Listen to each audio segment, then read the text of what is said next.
Fala galera, tudo bom com vocês? Espero que sim. Aqui é o professor Thiago para mais uma aulinha de História. Mas antes, não se esqueçam de curtir esse vídeo, se inscrever no canal e ativar o sininho das notificações. Roda a vinheta.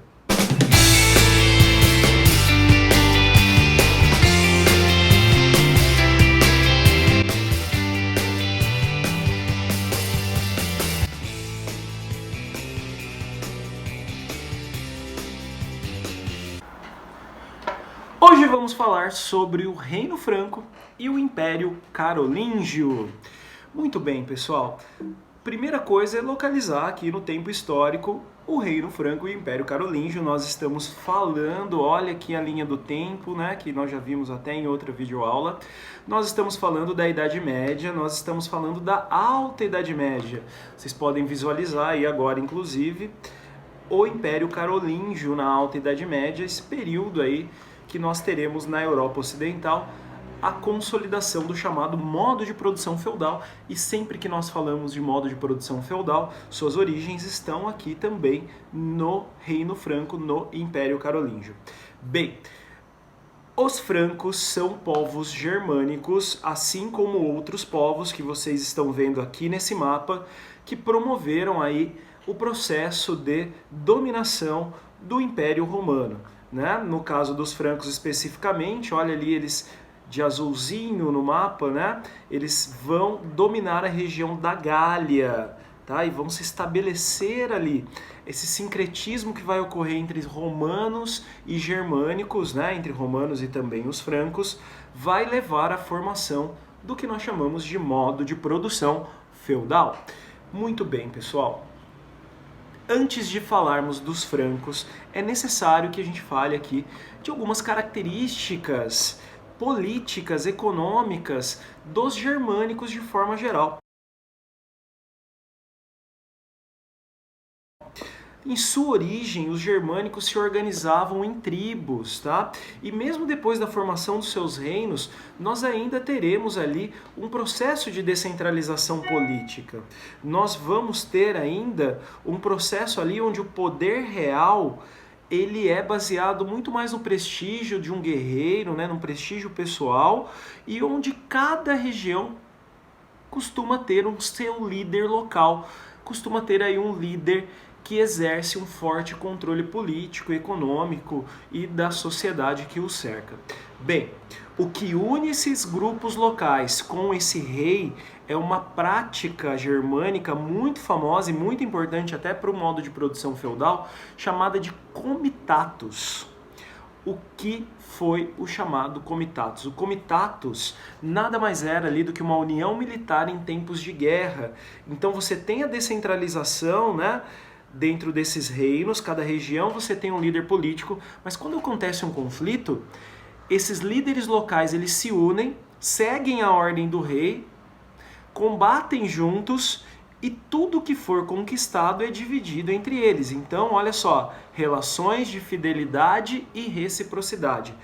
Por que isso aqui é tão importante, pessoal? Porque isso aqui é a base da relação de suzerania e vassalagem do modo de produção feudal que estudaremos aí num próximo vídeo.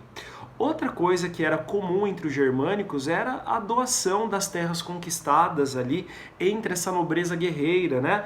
Prática chamada de benefício, e doar um benefício é uma prática comum ali na Idade Média, ali no modo de produção feudal. Então, notem que esses costumes germânicos, eles vão ajudar a moldar essa nova sociedade, essa sociedade medieval e esse novo modo de produção que eu acabei de comentar com vocês. Mas vale lembrar também que esse modo de produção feudal, gente, ele é produto de da cultura germânica, mas também da cultura romana, tá? Então não esqueçam desse sincretismo que está rolando aqui entre romanos que perderam ali o seu império, né? E germânicos que estão formando esses novos reinos. Ótimo, pessoal! Agora sim podemos falar do Reino Franco. Reino aí que estava localizado em sua origem, onde hoje é a França. Bem, a primeira dinastia importante que nós tivemos ali foi a dinastia Merovingia, tá? Cujo principal rei foi o rei Clovis, o Grande, né? O que o rei Clovis fez de importante, pessoal? Promoveu a unificação das tribos e dividiu esse território franco em condados. O condado, gente, era uma divisão administrativa, mas a própria divisão do território em condados já mostra aí esse DNA, entre aspas, de descentralização. Você vai ter líderes locais que estarão aí em cada condado e vão acabar rivalizando com relação ao poder com o próprio rei, certo? Outra coisa que o Clovis fez, que é muito importante, foi converter os francos ao cristianismo. Bem, há várias histórias sobre esse processo de conversão, né? Mas alguns fatos que nós temos aqui é que a mulher do Clovis era cristã. Clovis disse que teve um sonho, né? E que nesse sonho ele foi convencido a converter o povo ao cristianismo, mas também ele teria feito uma promessa ao Deus cristão, né? Que caso ele vencesse ali uma batalha contra os visigodos, ele transformaria o povo franco em cristão. Fato é que ele converte a população em cristã. Galera, não esqueçam, esse processo de conversão, óbvio que ele é violento, não há tolerância religiosa, a população é obrigada a virar cristã. E a partir desse momento, o reino franco transforma-se no grande guardião da igreja, no grande guardião do cristianismo. E cada vez que nós tivermos a expansão territorial dos francos, nós teremos os povos dominados transformados em cristãos. Tudo bem? Então essa relação entre reino franco e igreja medieval, igreja cristã é muito importante, não esqueçam disso. Bem, após a sua morte, pessoal, após a morte do Clovis, nós vamos ter um processo acelerado de descentralização política. Os reis tinham pouco poder e passaram a ser chamados de reis indolentes por conta disso, né? Esses reis passam a ser meramente um símbolo, tem um poder ali meramente formal. E quem passa a administrar para valer o reino é uma figura ali chamada de majordomos, que significa prefeito de palácio ou mesmo mordomo de palácio. Esses caras terão mais poder que o rei nessa fase da história, tudo bem? Dois aqui nós destacaremos. O Pepino de Heristal. Gente, Pepino era um nome comum na época, tá? Tipo o João hoje. Pepino de Heristal vai transformar o cargo de majordomos em um cargo vitalício e hereditário. Vale lembrar que o Pepino de Heristal é da família carolíngia, tá? Carlos Martel, mais importante ainda, Carlos Martel liderou o exército franco na batalha contra os mouros, contra os árabes. Você está olhando aqui o mapa de expansão do islamismo, né? E se você olhar no mapa, pessoal, você vê ali que em 120 anos há um processo de expansão fulminante, né? Os árabes dominaram o norte da África, atravessaram para a Europa ali através do Estreito de Gibraltar e foram avançando, venceram e conquistaram os visigodos ali na Península Ibérica e o próximo alvo era o Reino dos Francos. Só não dominaram o Reino dos Francos porque em 732 Carlos Martel, que era um majordomos, liderou o exército franco e venceu a Batalha de Poitiers, colocando fim a esse avanço. Olha ali destacado no mapa, pessoal, essa vitória e esse limite de avanço dos povos árabes. Tudo bem? Muito fortalecido, o seu filho de Carlos Martel, que é o Pepino o Breve, vai fazer uma aliança com a igreja e vai depor o último rei aí da dinastia merovingia, que foi o Childerico III.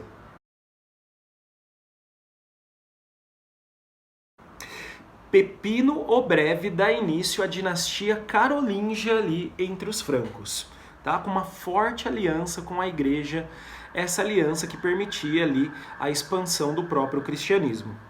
Bem, além de dar início a essa dinastia, pessoal, dá uma olhadinha aqui no mapa, ó. O Pepino Breve vai dominar a região ali da Lombardia e parte desse território será doado para a igreja, tá? Esse território doado para a igreja vai criar o país da igreja. Como é que se chama o país, como é que se chamava o país da igreja, pessoal? Não é Vaticano, hein? Vaticano é o país atual. Nós tivemos aqui a criação, ó, nessa parte laranja aqui da Península Itálica, dos Estados Pontifícios, também conhecidos ali como Patrimônio de São Pedro. Agora o Papa ele passa a ter um poder espiritual, aliás, ele já tinha esse poder, mas ele passa a ter também o poder temporal, que é o poder político. Tudo bem?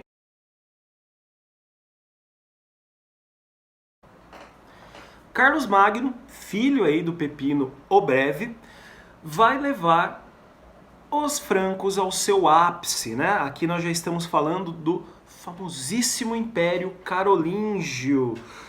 Carlos Magno promove um processo de expansão muito rápida. Vale lembrar sempre que essa expansão resulta ali na conversão de outros povos ao cristianismo. É um processo violentíssimo, tá? Onde saxões,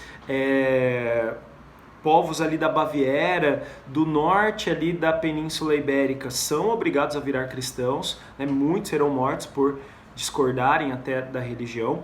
Ele mantém aquela divisão administrativa em condados, onde você vai ter ali a figura do conde para administrar, mas ele cria também as chamadas marcas, que eram zonas fronteiriças. Ali a gente vai ter um nobre chamado de marquês para governar. Mas ele cria um cargo também muito importante, pessoal, que é o cargo de missi dominici, que são os fiscais do rei. Eles vão passar ali de marca em marca, condado em condado, para fazer essa fiscalização, para ver se tudo está sendo feito conforme o rei, o imperador, ordenou, tá? Bem, no Natal do ano 800, o Papa Leão III coroou o Carlos Magno como imperador romano do Ocidente. Carlos Magno recebeu o título de Augusto. O que simbolizou essa coroação, gente? Simbolizou agora que o Carlos Magno é o principal governante do Ocidente. Aliás, o único que pode rivalizar com o Carlos Magno nesse momento é o imperador bizantino, que é o imperador romano do Oriente. Vale lembrar também, gente, que esse ato da coroação, ó, que você está vendo aqui na imagem, né, uma representação, onde o Papa coroa o imperador, coloca aí a igreja como uma instituição acima do próprio Estado, né, uma vez que ela legitima esse governo, que ela legitima essa coroação. Muito bem, pessoal. Carlos Magno também será o responsável ali pelo chamado Renascimento Carolíngio. Com forte apoio da Igreja Católica, que já tinha um monopólio do conhecimento nesse momento, Carlos Magno vai fundar escolas. A principal foi a Escola Palatina, né? E essas escolas tinham como objetivo promover a formação da nobreza. Por que eu quero formar a nobreza, gente? Para criar bons administradores. Essa era a ideia aí do Carlos Magno. Bem, nós teremos um processo de alfabetização aqui dessa nobreza. O próprio Carlos Magno costumava assistir às aulas quando não estava em algum conflito, né, para servir de exemplo. Há um grande desenvolvimento da língua germânica, da gramática, né? Ele se cerca de intelectuais, né, para promover esse renascimento carolíngio. Mas vale lembrar, gente, que esse processo teve uma duração ali bem curta, né? Só o governo do Carlos Magno. Muito bem. Em 813, nós temos a morte do Carlos Magno, assume o seu filho, Luís o Piedoso. Luís o Piedoso, pessoal, que vai governar de 813 a 840, é considerado aí pelos historiadores um péssimo administrador, um rei extremamente fraco, né? Aqui nós temos um processo de aceleração da descentralização política. Então aqueles marqueses, aqueles condes, os bispos passam a ter cada vez mais poder local. Isso significa que o poder real está se enfraquecendo. Para piorar a situação, o Império Carolíngio começa a sofrer ataques sucessivos ali às suas cidades, né? Esses ataques estavam relacionados ali à prática da pilhagem. Nós destacamos os vikings, que atacavam ali pelo norte, né? Vinham da Escandinávia. Vocês já devem ter assistido a série, ou se não assistiram, tem no Netflix, assistam que vale a pena, é bem legal. E do sul, pessoal, quem estava dominando o Mediterrâneo nesse momento eram os mouros, os árabes, né? Ou os sarracenos, que vão praticar pilhagem também, vão atacar as cidades. Esse processo acelerou o processo de ruralização e descentralização, base aí para a formação do chamado modo de produção feudal. Então, falar do Império Carolíngio, do Reino Franco, pessoal, é entender a base de formação do modo de produção feudal. Então, qualquer dúvida, pessoal, me procurem ou assistam novamente aí essa videoaula. Ela é muito importante para vocês aí, principalmente se você vai prestar ali o vestibular, ou mesmo para você conhecer a nossa gloriosa história. Bem, em 840, com a morte do Luís o Piedoso, nós tivemos ali uma série de conflitos entre os seus filhos, né, que eram herdeiros, obviamente, e em 843 sai o Tratado de Verdun, né, que vai promover a divisão aí entre esses três filhos. Dá uma olhadinha no mapa que está sendo projetado, ó. Você tem ali a parte ocidental ficando na mão do Carlos o Calvo, a parte do centro ficou com o seu filho mais velho, né, chamado ali até de Lotaríngio, ó, o Lotário, que era o filho. E a parte oriental, onde posteriormente vai surgir ali no século X o Sacro Império Romano-Germânico, nós teremos Luís o Germânico dominando esse local. Bem, essa divisão, gente, ela vai servir de base ali, inclusive, para a própria formação ali dos reinos europeus da Baixa Idade Média, tá? Vale lembrar também, pessoal, que os francos, né, que os carolíngios dominaram ali o norte da Península Ibérica, onde estavam os mouros, e isso fez com que nascesse ali reinos cristãos que na Guerra de Reconquista vão lutar ali para expulsar os mouros da península da Europa, tá? Bem, resultado ali desse tratado, ó, a médio e longo prazo, a descentralização política se acentua ainda mais, a igreja transforma-se de vez na principal instituição da Idade Média. Belezinha, galera? É isso aí, finalizamos mais uma aula, um forte abraço para vocês e até a próxima!